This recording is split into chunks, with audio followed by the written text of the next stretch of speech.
देखियो गीत वो गीतकार हमारे भाई सोनू सुधाकर जी, विशाल भारती जी आइल बा, लोगों के गीत बहुत बड़ा हिट भइल बा। के गोरी 60 के टुकुलिया पढ़े जब जालू से कुलिया। इनकर बहन है कोमल सिंह, बहुत अच्छे एक्टर है वो का भाई। चूमा मिठाई लेखा लागे। अच्छा अच्छा अच्छा। हर की सोना का हर चूमा मिठाई लेखा लागे। अभी बड़ा बढ़िया है वो वेब से गाना ही रहे विशाल के लिखल। हाँ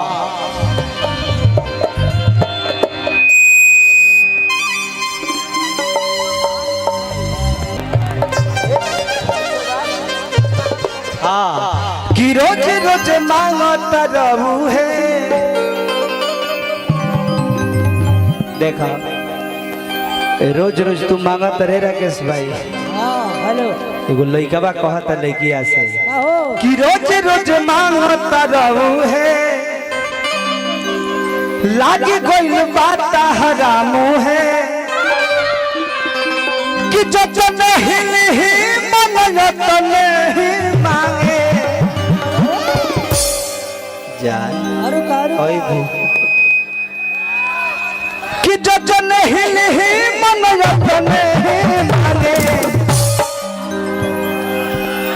आओ आओ हर की सोना का हर चूमा मिठाई लेखा लागे।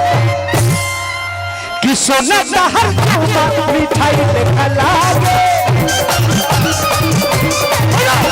सोना का हर चूमा मिठाई लेखा लागे। रोज रोज मांगता रहू है।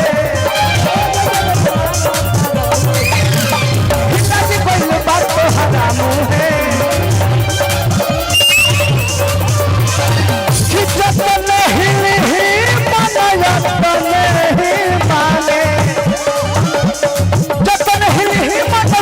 नहीं मांगे। सोना का हर चूमा मिठाई लेखा लागे। सोना का हर चूमा मिठाई लेखा लागे।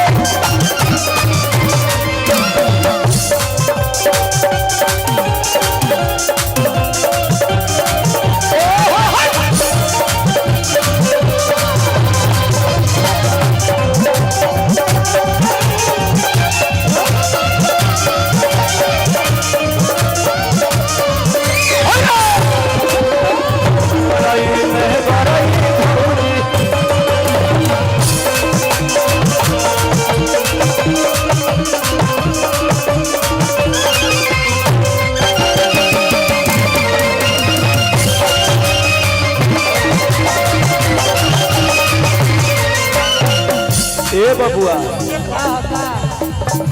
मुहूर्त बाड़ा जूठी आई हो। मन करे लगी मारा चाही हो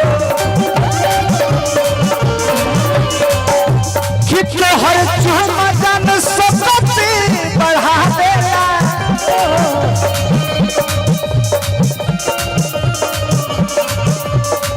तोहर चूमा जान सकती बढ़ा देला। बड़ी बात हो जतरा बना देला।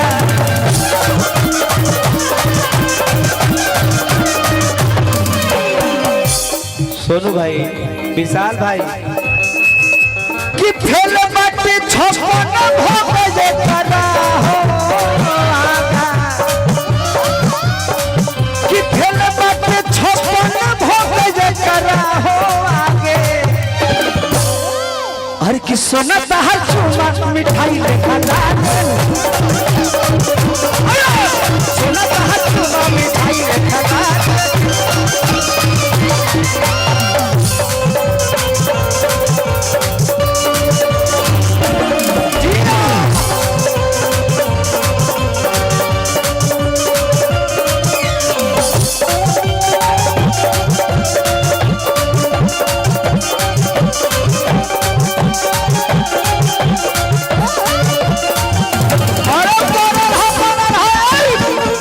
सम्राट